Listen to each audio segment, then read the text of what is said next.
What's up, everyone? Happy Friday. I am probably more chipper than I've ever been on a Friday, if any of you can actually believe that. But I am so excited to be here. This is episode 52 of Friday Live with Lauren. If you have never been here before, I'm so glad you found me today. We're going to take a break. You got to wait till January to see me again. Catch the replay of any other show. But today is one of the episodes that I am most excited for. As all of you know, I am a recruiter and I love to help job seekers and I love to talk about the job market. And we are going into 2024. And y'all, things are looking up. It's going to be okay. I promise. I promise it's going to be okay. But I have a amazing recruiter here with me, Joel Lalgee. Joel. Hey, what's happening? What's Congratulations up? on 52 episodes. It's huge. I think Thank I'm you. on episode 52 of my podcast, actually, funnily enough. Y'all. Okay, we're both. Well, I don't know if you're celebrating 52, but 52 for me was a year. So I'm celebrating 52. So help me I out. like it. I like it. Share the show. Let people know that we are live because sometimes LinkedIn doesn't like to do that for me. And I'm going to let Joel tell us a little bit about himself. Joel, tell us about you and everybody. Drop in the comments where you're from. Yes. All right. Well, a little bit about myself. I am look, I'm the realist recruiter. Okay. So that's my handle on TikTok. So I'm a content creator, recruiter. I'm a father. I got 2 kids, one on the way in about 8 weeks that we're really excited about. And look, it's almost like kind of embarrassing to say this at times because when I talk to people who aren't in my space, um, like the recruiting space, a lot of times they don't even know what recruiting is, or they just think, oh, okay, it's just a boring job. But I really enjoy recruitment. So I talk a lot about recruiting, hiring, job search, the tech that's coming into recruitment. So I'm definitely, really passionate about the industry. Like to have a lot of fun. So if you follow me on LinkedIn, I'm a big fan of memes and like making fun of the hiring process. But I am also really big into trying to provide as much value as possible. On TikTok, it's job seekers I'm really providing value to. And on LinkedIn, I really try and help other recruiters out with the new tech that's coming out, how you can build better relationships with hiring managers. And then with my podcast, looking at, internal talent leaders, what's working for them, what are they seeing in the market, to try and just give more of a balanced perspective as well. So all in all, I really try to be an entertaining person online, and just try and be engaging as well. I love it. Okay, so you mentioned your TikTok. What's your TikTok for the people? The realist recruiter, but it's Right not to get there. confused with realistic recruiting, which is a friend of mine, Mike, who's grown to like 100,000 followers in, I don't know, Shout out, record Mike. time. Yeah. No, did you say shut up, Mike, or shout out to Mike? Shout out to Oh, Mike. look, at first when I saw him around, I'm like, realistic recruiter, and I'm the realist recruiter, but we're good friends. And actually, he is way more realistic than me. So I kind of like that. But yeah, the realist recruiter. And then that's also the name of my business. So if you just go to www.therealistrecruiter.com, I do recruiting. I've got recruiting services. I got training. You can find my podcast on there, and I do like speaking and some other stuff on socials as well. There we go. Hit up Joel for all the things, For but maybe hit everything. up me for recruiting. Anyway, um, no, I love it. Look, I follow him on TikTok. So excited for the show. The people are here. I love the TikToks. I Let's don't know go. who are you, LinkedIn user? Tell us your name. Tom, I can't believe it's the last show of the year either. Happy Friday. Clayton's tuning in from Houston. My mom is Houston. here. Hi, Mom. There we What's go. up, Aunt Billy? Mark is in the house. Mark, I don't know what you're gonna do Fridays at 3 p.m. I don't know what I'm gonna do Fridays at 3 p.m. Maybe you and I should go to happy hour or something because I don't know what Fridays at 3 p.m. are gonna hold for me for a little while. Oh, look, my family's tuning in I today. know what I they're love gonna it. hold. You're gonna go on TikTok live instead. If you want to give me a quick rundown one day, I will. I'm up for the challenge. I'm up for any challenge. And my last TikTok video has 888 views, and I don't know why, but that just makes me feel good because I don't TikTok. It's gonna have 889 because I'll just go view it. So I'll just Yay! I'll go screw that up. Screw it up, make it different. Anyway, all right, we have some fun topics to cover. We will allow you guys to ask any kind of questions in the chat you want. If we can answer the questions, we will. If we can't answer it, we'll try to tell you somebody who can, or we'll tell you maybe that's a ridiculous question. I don't know. Probably not. All right, the first topic, and y'all, we could talk about this all day, so I am going to make sure we limit it. And it's a pretty broad topic, but pretty broad topic.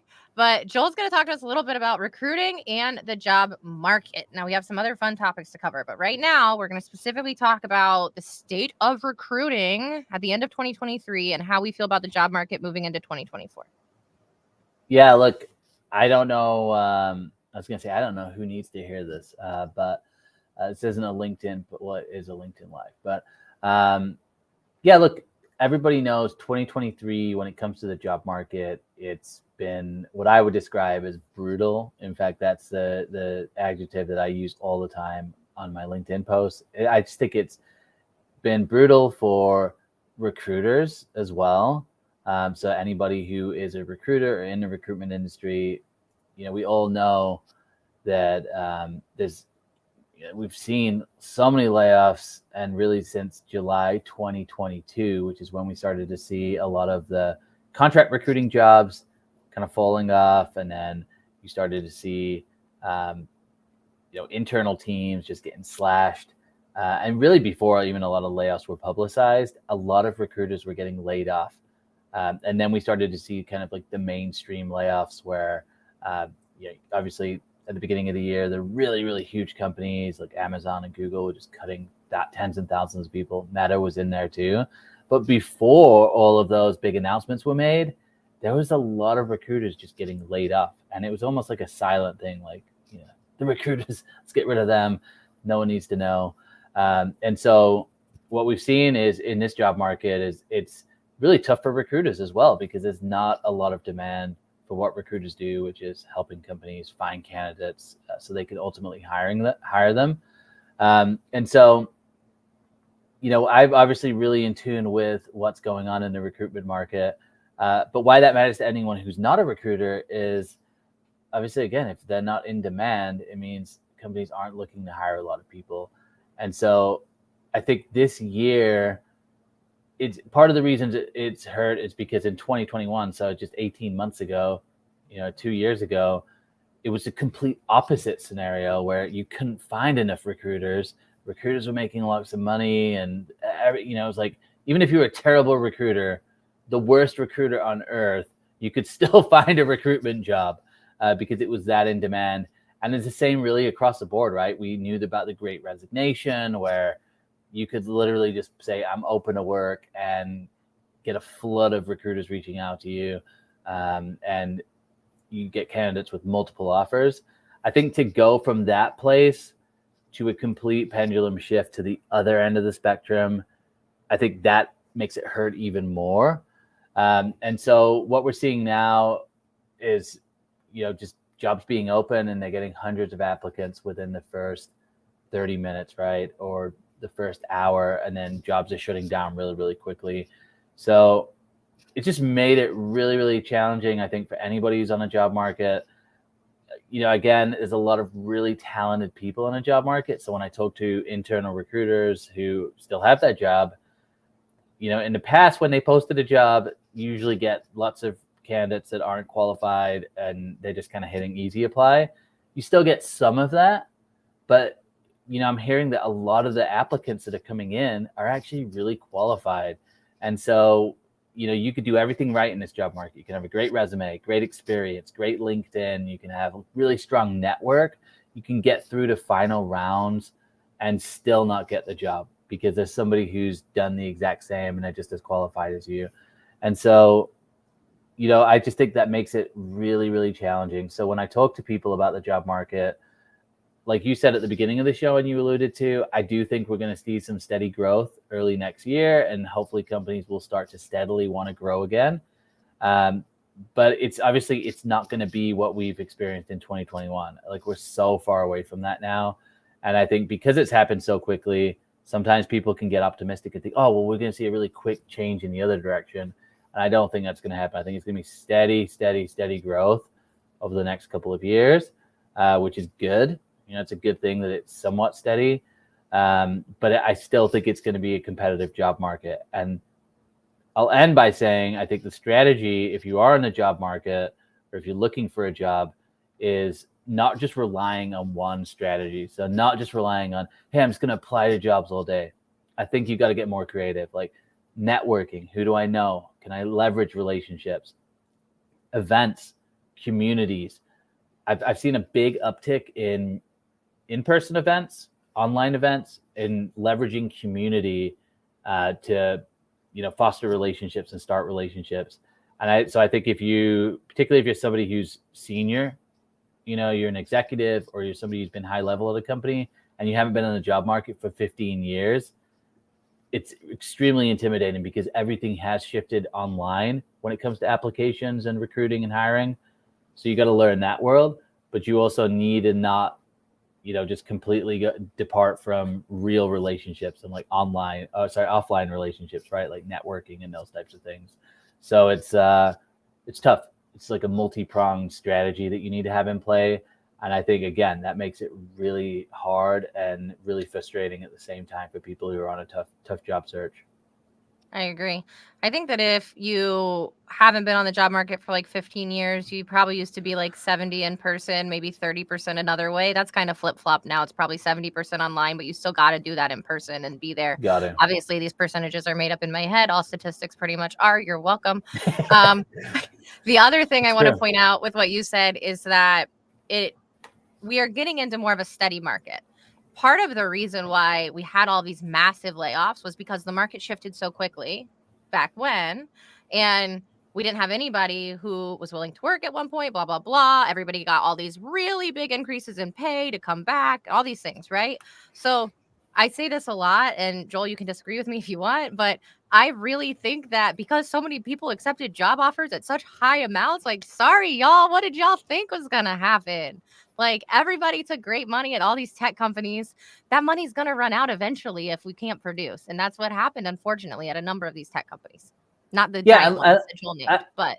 And look, people talk about and I've heard recruiters talk about this before where or people make the comparison to the real estate market, right? Like they'll be like, oh, the salaries is like the real estate market. And I always used to say, like, look, if you actually believe that salaries are similar to like how the real estate market is, then real estate markets crash, right? So there are times where like housing market crash and then houses aren't worth as much. So if you're going to use that as an analogy, then you have to kind of be ready for that. And at the end of the day, salary, it's a market thing. It's like any other market.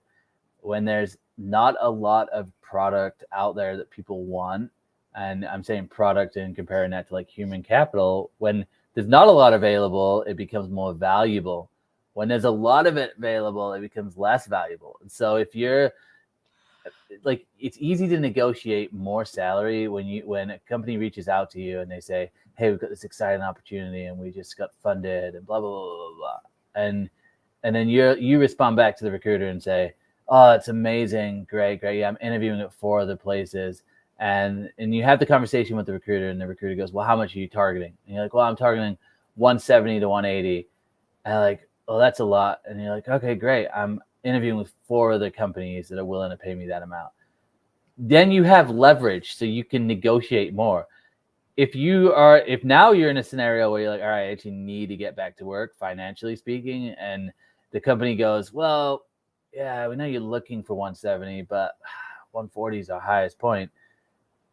You might not want to accept it, but somebody else probably will because they need the money. So it's a market, and companies understand that. And companies' goals is always to pay as little as possible. They want to pick people up, and they want to get as much value as they can out of you.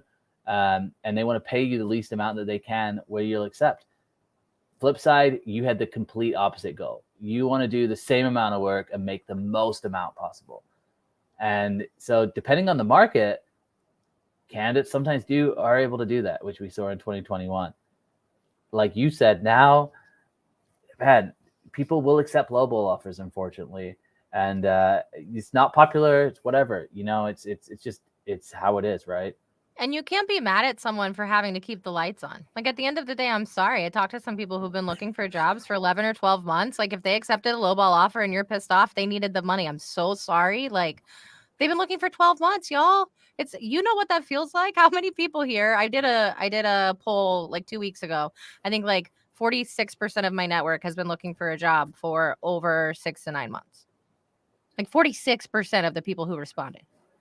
It's a lot. And like that's 6 to 9 months plus over a year. So like the top two categories, 46% combined. Y'all, this job market's insane. Yes, Lisa, we can see you now. I can't see your picture, but I can see your name. Mark Deal, we're gonna go to happy hour. Hi, Virginia. Virginia said hello, Joel. Hey, Virginia, nice to see you. I cannot believe it's the last show of the year. I don't know where 2023 went. Oh my God. Hi, Katie. Thank you for tuning in, even though you're out of the office. I so appreciate that. Hi, Andrew. What a friend. And then Joel, you were teaching us about supply. I know, that's why I was laughing. It's like as I saw that comment, I was like, yes, economics 101, supply and demand. But y'all didn't know you were gonna learn about economics on the show today. But yeah, I'm like I'm a genius when it comes to economics. So there we it's a go. good thing. I would love to be a fly on the wall when you're talking to hiring managers. Okay. Yeah, well, look, even with hiring managers, though, I mean, it's so funny because it's like you still have to, now, I feel like we got some good momentum with hiring managers in 2021. It was like the processes were moving quicker, and they understood we couldn't leave people hanging. And it's just like now it's like, oh yeah, I'm going on vacation. And you're like, dude, just why are you going on vacation when you got to make an offer? This person's not going to wait around. But then in the back of your mind, you're like, they probably will wait around because it's a tough job market. Because of the market. Yeah. And that's the thing. They know they can take advantage of it. It's really unfortunate, but it is what it is. And it's going to be that way for a little while. All right, y'all, we are going to move into topic number 2 so that we can make sure we get through all of the topics today. This one is going to be really fun. I'm excited because this guy over here, if you're not following him, how many followers do you have on TikTok? 180,000, I think. 180 something. Let me see. Yeah, and I think I have 12. Woohoo! Y'all, your content and sales strategy need to go hand in hand. And I'm going to let this man talk to you about this, but there's so many ways to improve this going into 2024. And if you're not thinking about content and sales together, you're going to be left behind. So Joel, tell the people. Yeah, look, it's like what we were kind of talking about, like you were saying with, if you've been out of the job market for 15 years and you come into the job market and you see, oh, wow, everything's kind of more digital.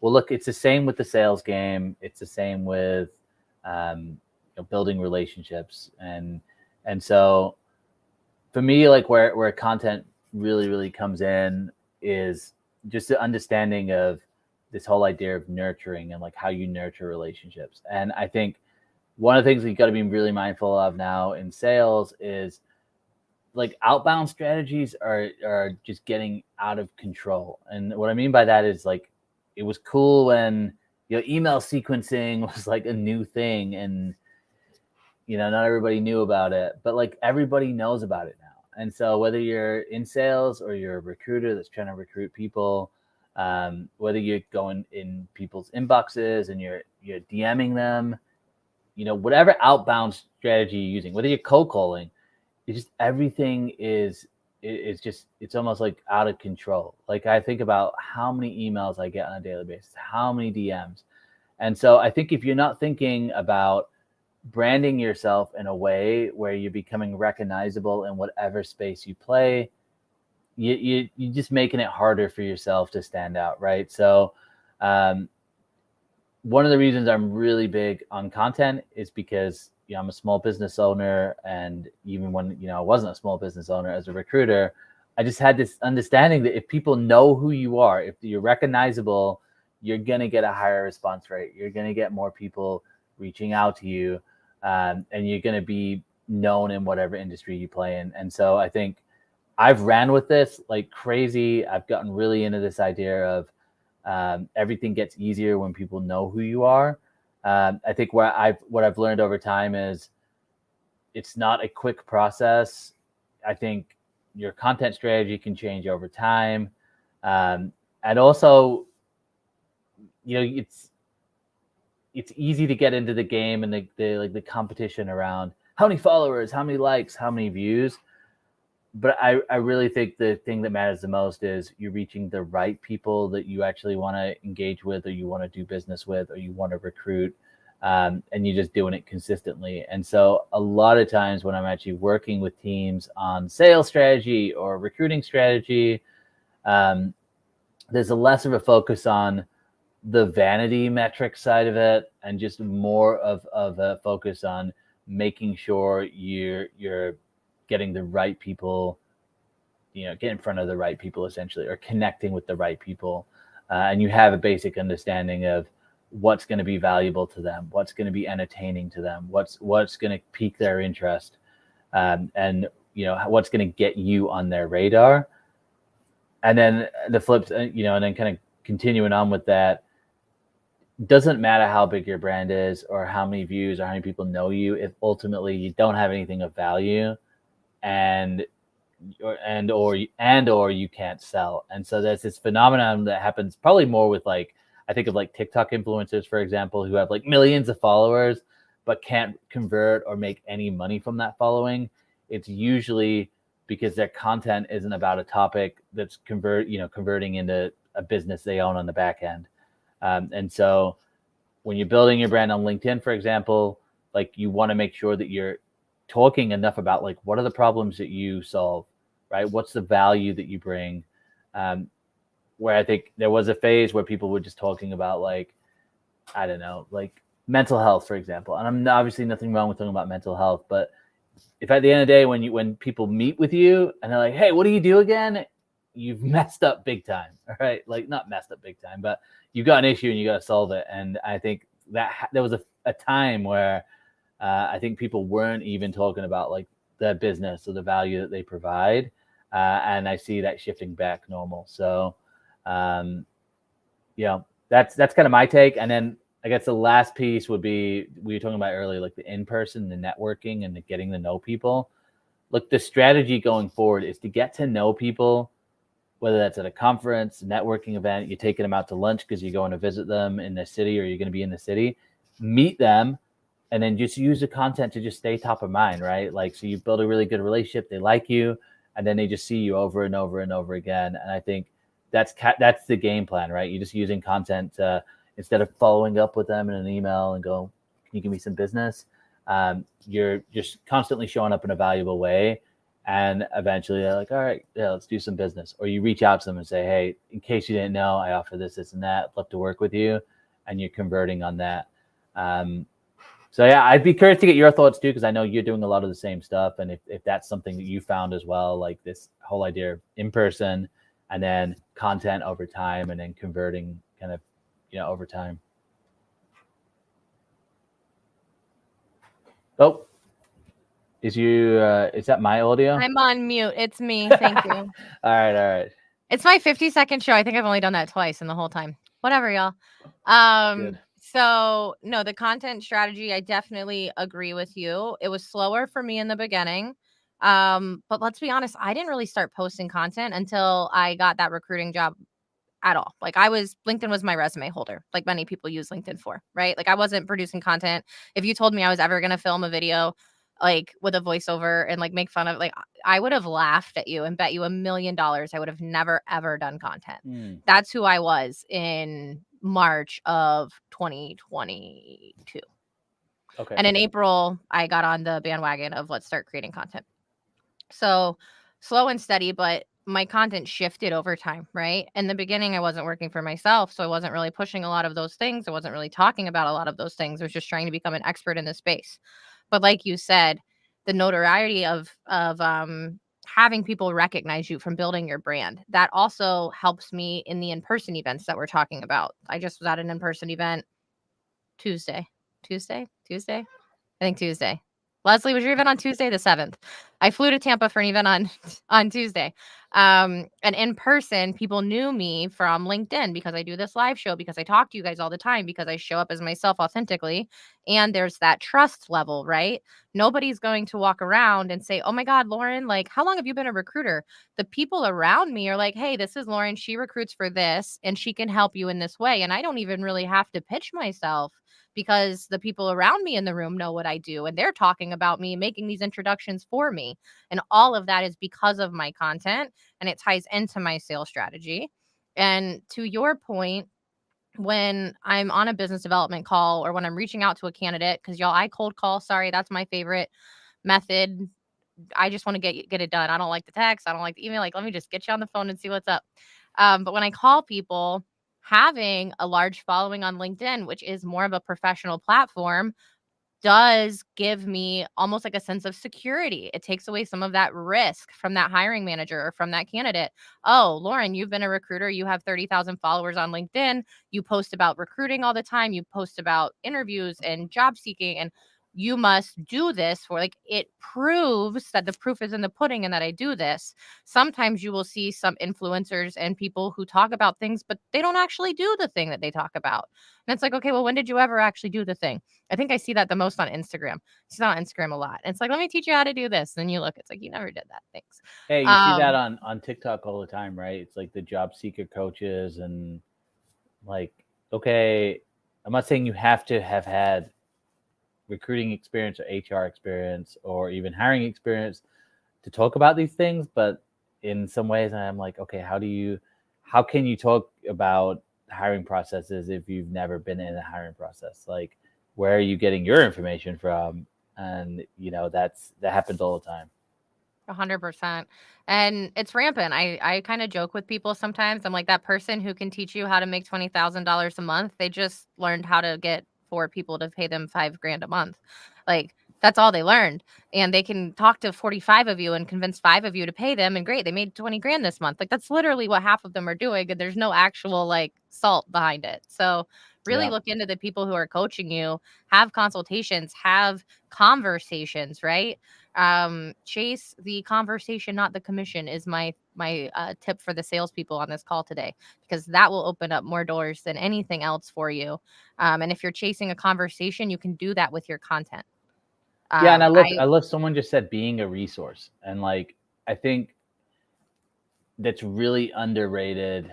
Um, and because being a resource typically doesn't mean that you're going viral with your posts, right? And I don't know. I go viral all the time, by the way, with my posts, but it's because I'm posting really like funny memes. Okay, so or like just funny content in general is probably gonna do well on social media. Um, what can happen is if you're just posting funny stuff, then it can be a little bit harder to get people to trust you with, like something like an executive search or, hey, we got this really difficult like engineer search. Hey, let's go with the guy that's just really funny. It doesn't always align. So I think if you are going to post a funny thing, it's totally fine. But like being that resource and looking to be that resource is huge. And like I always look at like what's the best way that you could be known? And I just think being helpful in general is a great way to be known. I think if I was to look at any way that you could build a brand, it'd be helpful and being somebody that cares, right? Like those things are big. And I've one of my old bosses, like recently, he just took a bunch of like really high level people in the space on this like retreat, and he has a videographer. And so obviously most people would have been like, dude, bring the videographer on the retreat, so people can get the content, right? Because that's the rule that you got to document everything. But he was like, no, you know what? I actually don't want this to be documented because if I bring a camera person, the whole mood's going to shift and people are going to act differently. Yeah.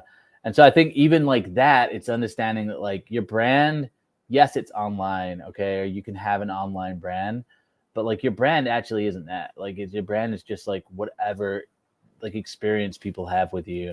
And so that's why with my content, like I definitely haven't gone down like the thought leadership route or like tried to like put myself out there as like anything else other than myself, because it's like I just know that if someone meets me and I was one of those people who's like, yeah, oh, here's this thing that I've created, that when you meet people, they're like, wait, this is weird. You're not even that person. So you have to keep that in mind, right? And it's like, especially if you don't have all of the experience or you're on your own journey, it's okay to document those things, but just document it in a way to where it's like it's clear that you're still being authentic, and like don't try and be something you're not, 100%.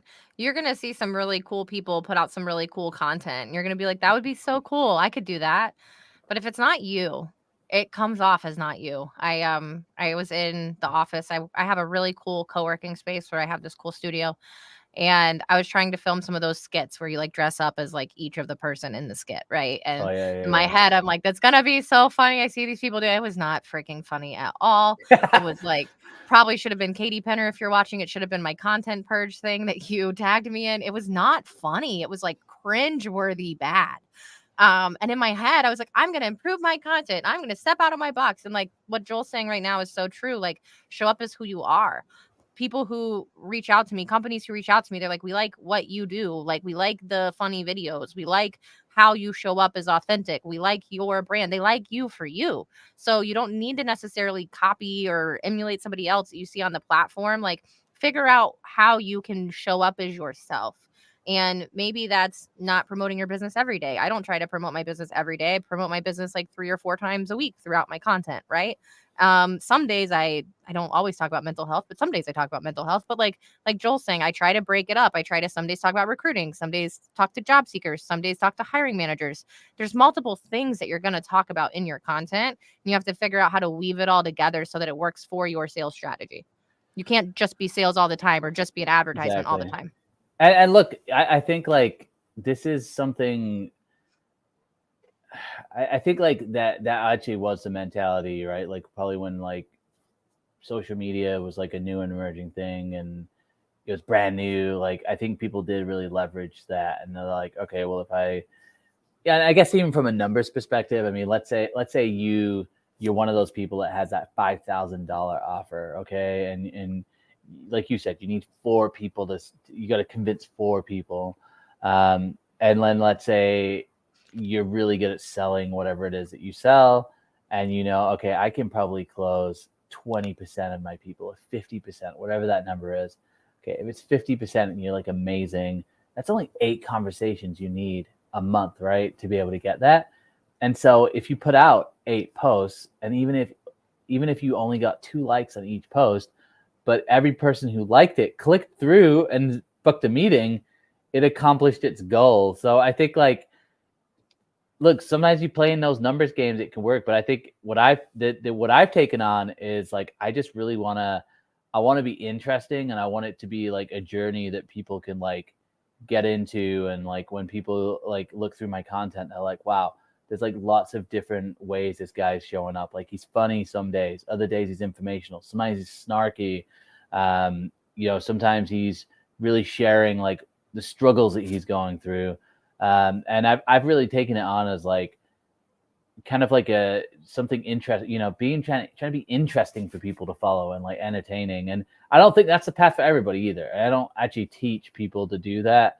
I'm much more trying to encourage teams to think about like the content that's going to convert. But for my own, I enjoy creating content, and if you don't enjoy creating content, probably my approach wouldn't be helpful because it'd be really draining. But to your point, I just think like showing up and figuring out like what your content's going to be about and how you're going to do it is huge. And then that second piece is big too, right? Like you got to monetize, you got to create sales from it. You got to figure out like, how am I going to be able to make this matter to whatever business I'm working for, whether it's myself or a company. Y'all, and when you finally figure it out, that first time that you get that first check and you're working for yourself or you created this content and this brand's like, we want to pay you. The first time that you like actually convert and close that client, it's like you're a freaking fairy and you just made magic. Like you just made money appear out of blue air. Like you did that. You did that.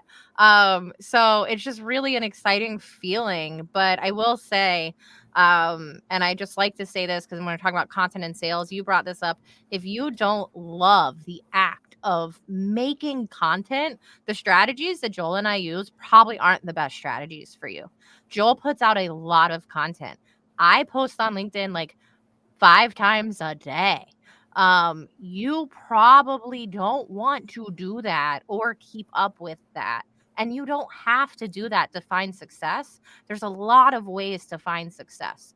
So find the people who are successful putting out content in the way that you would like to put out content and figure out their strategies too. So don't just sit here and be like, well, Joel, no, you guys make too much content. I could never. Like, okay, take the advice we're giving and then go put it into your life.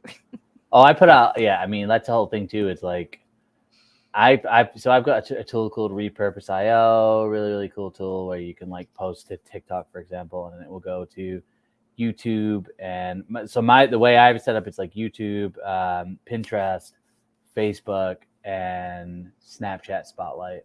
And so it tells me how many videos I have. And look, since last September, where I mean, I've been on TikTok for a couple of years, but last September when I was like, all right, I'm just going to make a recruiting channel. And it's just going to be recruiting job search, put out 2,600 videos. And so like, that's like, I mean, that's an insane amount of video. Like I tell people that and they're like, dude, that's insane. But I also then tell them like, this is 3 years into my content journey, right? Because I've been creating content on LinkedIn. And what I will say is like my first videos, if you go back a year and you look at some of the videos I'm putting out, I like have grown so much in that year with videos. So now like I could bang out 10 videos in 20 minutes and they'll be good videos with like a good hook, good introduction. I'm not having to do all these cuts and edits and all that sort of stuff. It's like I'm just good at doing a video, but I put in the reps with that too. And it's like sometimes people are like, oh my God, like I put in, I did one video like a week and I haven't seen any traction. I'm like, look, you want to be better at video, you got to do a lot of video, right? And it's like the same with a podcast. Doing 10 episodes of a podcast is not going to make you a better podcaster. Doing a podcast for a year or 2 or 3 is going to get you to be a better podcaster. And people underestimate that. And it's, we want these quick fixes with this stuff. And it's just not, quick fixes don't happen. But yeah, 2,600 videos is a lot. And I just say that because then people are like, well, how do you have 180,000 followers? I'm like, I put out 2,600 videos. That's how. Like I just put out a lot of content and I got better. And some of those videos went viral, like crazy viral. But not all of them. Like and again, like I put out a video and if it gets 800 views, I'm like, okay, great. It was a bad video. I don't go, oh, the algorithm, it hates me. I'm just like, it's a crap video. And like, And I'm like, thanks for the 800 views, y'all. no, and look, I'm not bashing 800 views. No, I It's just know like, you put out 2,600 videos. Your views should be substantial. Like they should be so much higher. It's like what I tell people on LinkedIn. When you look at my numbers, they shouldn't compare to yours. If you have 2,000 followers, they shouldn't exactly, be in the same bracket because I've been putting in the work. It's different. exactly, and that's where it's like, you look, and it's there's journeys with this, and I think, but at the end of the day, like I love content, and I was telling someone this the other day, like I really do enjoy recruiting, and I love recruitment, but I got to a point about 5 years into my recruitment career when I was just like, man, like, it was like the grind of sourcing people and then reaching out to people and having conversations. And I know like myself, like I'm a very like, I mean, you can ask my wife this, like, it's like every 6 months I'm onto something new. And I think content for me actually provides that outlet for me where I can like talk about lots of different things. I don't put limits on myself. I just can create and I can come up with funny stuff and I can talk about things. And for me, it's actually a really big outlet as well. And so at the beginning, I wasn't actually doing it to create leads or create a brand or any of that. I was just doing it because it was like I purely enjoyed it. And it wasn't until about year 2.5 to 3 that I just realized, like, man, like I put so much effort and time into this. Like I'm probably dumb at this point that I'm not actually monetizing it. And that is when I started asking and going, okay, well, could I get sponsors? Could I get brand deals? Could I do these things? But that wasn't the primary intention at the beginning. And so I think because of that, it helped me to be authentic. And then the audience grew, where I think a lot of people I talk to, it's like they're going into it wanting those things. And I'm not saying you can't have a strategy and you can't get to those things, but like for me, the key to being consistent was I didn't care about those things, right? And I think if you do, it's going to be annoying when things don't happen in 2 months or 3 months or 4 months, and it's not going the way you want. Then you can get frustrated with it and go, "Oh man, I've wasted my time." So Yep. I made my goal in the beginning. It wasn't a number, it wasn't a follower count, it wasn't anything like that. It was just show up every day for a year.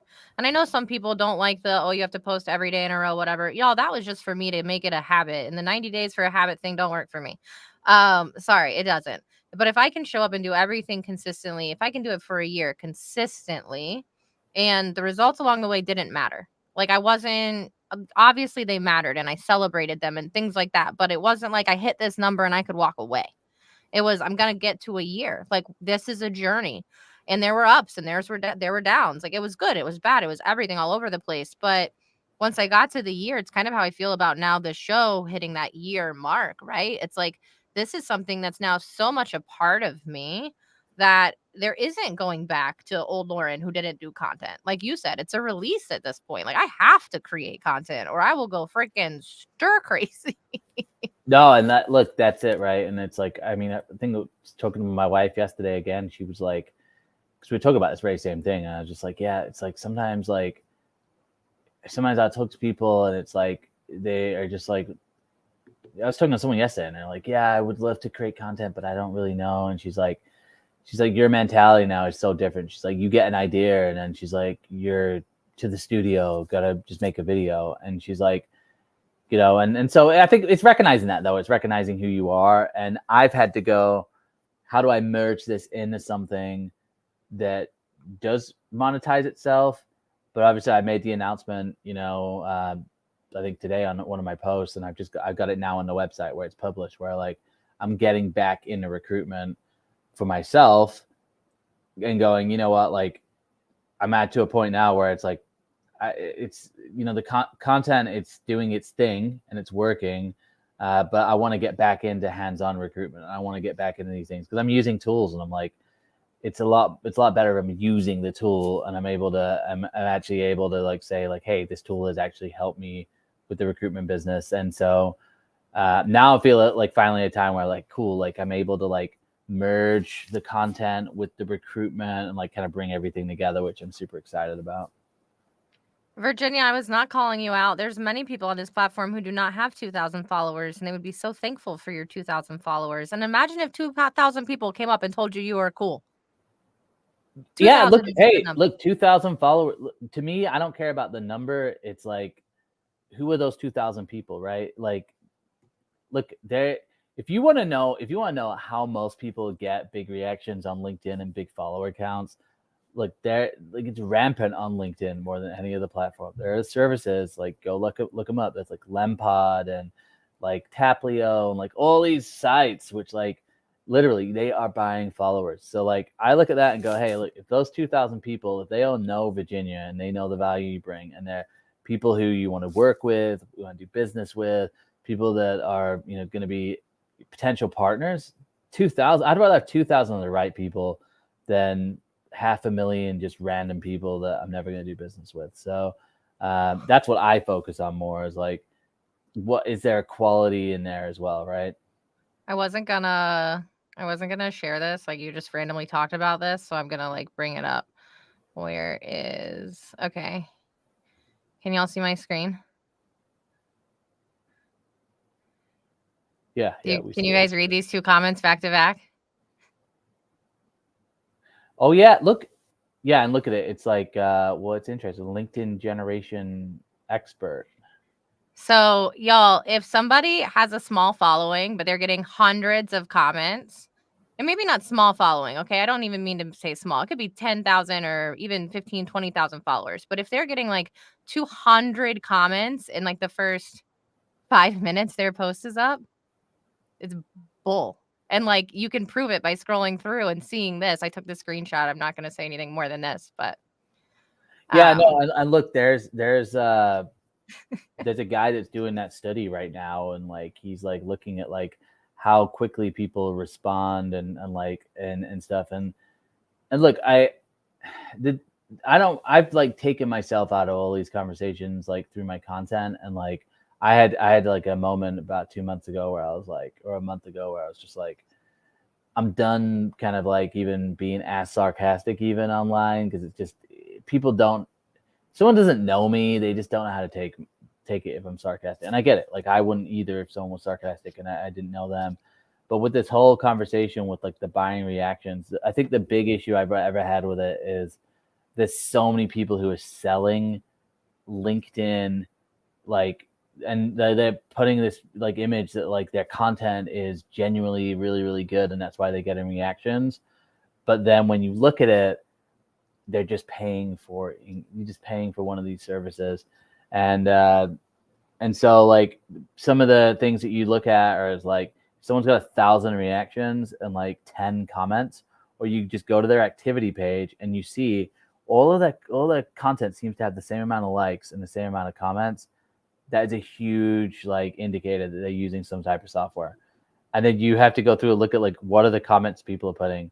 And yeah, again, you go to my content and look at it. Like I have content that will get 2, 3, 4,000 likes on it. But if you go and look at the comments, like it's just, you can just see that like it's not, they're not like just random, like some of them are, I mean, I guess, but there's also like a lot of like lengthy conversations and there's threads in there. And so it's just kind of sad. But then it, like, someone like Virginia who's like, oh, I only got 2,000 followers, and it's like someone like that, you go and look at like someone who's getting a lot of these reactions, and you think, oh man, like, oh, I feel bad because my content isn't getting that amount, and they're like misleading you because they're just paying for it. So I think that's the problem I have with it, right? It's just misleading. I have a problem with all of it, but I don't care. Okay. We Smart. we talked a lot. So we're gonna have to skip one topic. So do we want to do how to be freelance or the truth about solopreneurship? Yeah, I think either. Let's do this one. Here we go. All right, I'm all right. going to switch us. I'm gonna let You're you the tell the host. You're the people. host, so I You're gonna like go that. first. I'm gonna let you go first. So tell the people, because you've done this. This isn't your first rodeo either, and you talk about that often. So talk to us about kind of being on your own and the truth about it. And y'all, it's not all sunshine and rainbows. I'm gonna tell you some stories too. Yeah, no, look, it's look, I think some people are going to be better at, going solo or freelance or whatever you want to call it, or like just kind of owning your own business. I think some people are naturally going to be better than other people at it, just like anything, right? Like there's going to be people who are better than sales, and um, but I think the biggest thing for me was like I realized I, in a corporate setting or in like a normal job, I'm not like a great person to like work with as part of the team, because I'm one of those people who's like I said before, I like to move on to the next thing all the time, and I'm constantly getting new ideas. And so I just was like, all right, when I'm working for myself, it's a lot easier to do that because I can kind of adventure and go, okay, I need to change this or I need to do something different. Um, I think the mindset piece is honestly like for me the biggest challenge with everything. And like I'll give an example. Like every Monday, it's just whatever day, Monday is a hard day for me. And I think it's because I'm coming off the weekend when maybe I've taken time off and I'm play with my kids or whatever. And then everyone else's Monday is usually packed with their internal meetings. So I don't typically have as many sales meetings on a Monday. And so like, Monday used to be like the team huddle where you get pumped up. You're like, yeah. It's like when you don't have a team, and you just by yourself, there's no huddle. Okay. It's just you. And so I realized like on Mondays, like I would always have a down Monday. And so this mindset thing is huge. I think a lot of people go into like starting their own business and the expectations are usually way higher And somebody just did a great piece. It's someone called Sarah White, who's part of my network, who's just like an amazing person, just like amazing leader in the talent space. And she actually did a blog about this. And one of the things she said was like, when you start your own business, the busiest time is like your first 2 months. And it just feels like I get leads because, right, because you make the announcement and some people are nice to you and like, yeah, I'll meet with you. And you know, your network is in there and, you know, you maybe get really busy. And you get some business and you're like, oh yes, I've done it. And then you like go through this slow point. And for me, that was like July time this year. I was like, I was kind of slow, had lots of these invoices, had these cash flow issues going on. And so I think just going into it, you just need to know, like, I would say like the first year, which I'm still in, I just think the first year is really, really challenging because you're figuring out like, is this right for me? What's my mindset? You're trying to figure out like, is my offering right? The savior for me has been having an online presence without a doubt. And this is why, like, going back to even the discussion around content and sales, I think if you're looking right now at branching out and doing your own thing, you should be exploring building up some sort of audience of following on social media because it will help so much. I honestly don't know how you would start up a business without having some kind of following, you know, especially if you're doing a digital business or coaching or something like that. Um, so yeah, I think like the loneliness piece is huge. Like if you've got a partner, great. I think having a partner can create a whole separate slew of challenges. So if you are going to partner with someone, you got to be extremely careful who you partner with. Also think about, like, are you really clear going in that you know what you're going to offer, what your value is, what your pricing is going to be? You know, I think having some kind of financial savings can be helpful. I didn't have any. Okay, so I'm a sole provider for my family. I had zero savings when I did this. So some people call me stupid, an idiot, whatever. It's just it happened because recruiting market went really bad, right? Um, so but I think if I, in an ideal world, I would have had, you know, a year's worth of salary saved up that I could use as a cushion. Yeah, I didn't have that, and I put myself in a harder situation. What I did have was a big brand on social media, and which kind of covered for that in some ways. Um, but yeah, so it's not always roses. There's ups and downs. You can feel lonely. And if you can, build a brand before you do it or have some kind of savings before you do it. That'd be my advice. 100%. I feel you on that. There is no team meeting on a Monday. I'm sure you've all seen that viral like TikTok, more passion, more energy, more footwork. Like that's me by myself in the mirror on a Monday. Like you can do this. You're by yourself. There's nobody around to pump you up. Like you got it. You're alone. And then like when you get that win and you want to celebrate and you're like, "Oh, who do you high five?" High five yourself. Like, there's things that you definitely miss. Like, I have things that I really do miss about working on a team, but I don't miss walking into my office at 10:30 with my ice cold Starbucks and nobody looking at me with side eye. I don't miss getting to leave early on Wednesdays to get my kid to soccer practice and nobody caring. I don't miss working all day on a Saturday when I want to and nobody being like, "Why are you replying to that email on Saturday, Lauren?" Like, it's my time and it's my schedule and I can figure it out and work for me. But I've had moments this year where it was like, am I freaking crazy? Was I crazy for this? Like more than I can admit. I've had days where I'm crying in the shower. Like it's not sunshine and rainbows. And I had a conversation with someone today. Really, the first year is going to be rough. It's going to be hard. It's going to like test you. Most people will quit within that first year. But be prepared to fail for 5 years. Like, could you fail for 5 years and still wanna do this? And that's what I tell people when they're gonna go on their own business, whether it be recruiting or whatever business you wanna do. Like, if you failed every day for 5 years at this thing, would it still be something you're passionate about? Because like, you could fail. You really could, and you're gonna have waves and ups and downs, and one day you're gonna have another crash, and are you still gonna be as passionate? So, think about that when you're thinking about going off on your own and all those kinds of things. Yeah, it's huge. I love that.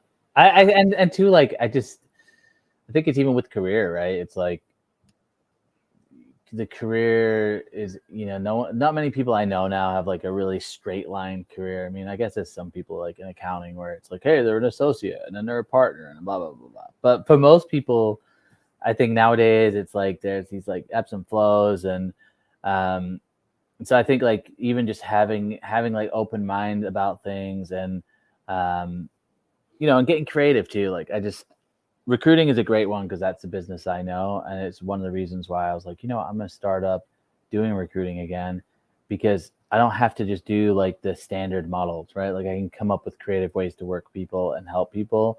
And I think like one of the things I've been really passionate about recently is that just like we kind of create rules, but there are really no rules.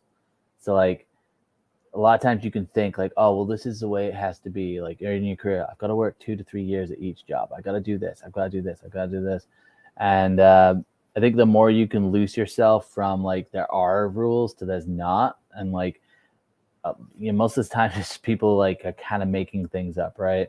Um, Within reason. But I think like with recruiting, it's a great example because it's like a lot of people like, oh, well, you got to be 25%, you got to be contingent or retained. And it's like there's actually a lot of different like models and variations that can work if you allow yourself to be creative and maybe think a little bit differently to how other people are. And then you got to get really good. The last thing I'd say, get really good at sales. Like I think you've got to be good. I think if you're going to be an entrepreneur, do something for yourself, um, you've either got to be really amazing at marketing, like some kind of digital product that can convert, that can kind of just make money for itself, or if you're going to do anything with like consulting or like coaching or that type of work, recruiting, got to be good at sales. Like you are going to have to sell the value of what you bring to people over and over again. So if you feel like, hey, I can never sell myself, or I could never sell, yeah, I don't see that. I don't see you surviving, to be honest with you. Yeah, don't go work for yourself. I mean, unless maybe you have a giant savings and you can go hire somebody to sell for you immediately. But if you're not Yeah, good at sales, it's probably not the thing for you to do. I think it's really hard if you can, if you just even asking people for money is kind of weird. I think initially if you start and you're not used to that, and you get the imposter syndrome and all that type of stuff. um, so I think you got to anticipate that it's like you are going to have to sell yourself, even if you got good content, even if Yeah, your content's really great. yeah, If part of your sales process is meeting with people, you are going to have to close people. So sales. yeah. That's learning when to talk and learning when to shut up. And we'll cover more of that in 2024 next year because we're about to wrap for the day. But we have one final topic that we Let's do go. every Friday. If y'all are watching, you know what's coming. I'm so excited. Can you, sir, please give us your fun Friday fact? Yeah, my fun Friday fact is I am from England originally, and no one ever knows that. No, I would not have picked up on that. From a town called Blackpool, which is like northern England. All right. So if anyone's from England out there, they're like Blackpool. But yeah, no one ever knows that, and I just think it's hilarious. And then second fun fact is I'm the Get only two. Joe Lalgee in the world. Yeah, I'm gonna do two because maybe that wasn't fun. I'm the only Joe Lalgee, so there's only one of me, and I don't know how many people can say that they're the only person with their name. I don't think I'm the only person with my name. So you probably that's really awesome. You're the only realist recruiter I know. Not the realistic recruiter, the realist recruiter. Check it out in the back. I'm gonna take this down so y'all can all see his name one more time. Go check Joel out at therealistrecruiter.com. There we go. There we go. You got it on both sides. You got it on the little board on the right, and you got it on the neon on the left. Look That's at right. that. And I got it down And here too, just in case you forget. And it's not the real estate recruiter, okay? I have nothing to do with real estate. we're not in that kind of sales, y'all. All right. This was fun. I so appreciate you coming on. Today's show was presented by Better Leap. Y'all gonna see a lot more content from me in regards to Better Leap because I'm using it all the time and loving it. So get ready for that because I have a few Fridays off that I get to make new content and not do this show. Y'all, I'm gonna be so sad. This was fun. Thank you so much for joining me. I really appreciate it. And any final words for the people? Keep it real. Keep it real in Keep it real. 2023, going into 2024. Keep it realer than 2023, says the Keep realist recruiter. All keep it right, y'all. real. This was fun. If you liked it, we'll see you in 2024. And if you didn't, don't come back. Bye.